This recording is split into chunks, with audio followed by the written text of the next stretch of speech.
আমরা দীর্ঘ 17 বছর ভোট দিতে পারিনি। এদেশের মানুষ ভোট দিতে পারেনি। তারা ভুলেই গেছে ভোটটার উৎসবমুখর কীরকম। সেই উৎসবটা তারা ভুলে গিয়েছিল।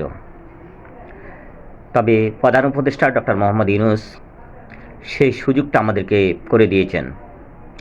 কারণ আমি সেই জন্য ডক্টর মোহাম্মদ ইউনূসকে ধন্যবাদ জানাই 3 বাহিনীর প্রধানকে, যাদের চেষ্টায় অক্লান্ত পরিশ্রমে আজকে আমরা 17 বছরের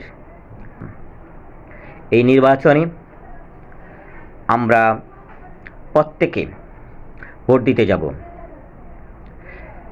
আপনারা কেউ বলবেন না যে আমি ভোট দিতে যাব না, কারণ ভোট আপনার নাগরিক অধিকার। আপনি আপনার ভোট দিয়ে নাগরিক অধিকার গ্রহণ করবেন। আগামী 5 বছর এই নাগরিকের দাবিগুলি আপনারা আদায় করার জন্য সোচ্চার থাকবেন। তাই অবশ্যই আপনারা ধানের শীষে ভোট দিয়ে আপনি তারেক রহমানকে প্রধানমন্ত্রী হিসাবে প্রধানমন্ত্রী আসনে অলঙ্কৃত করবেন।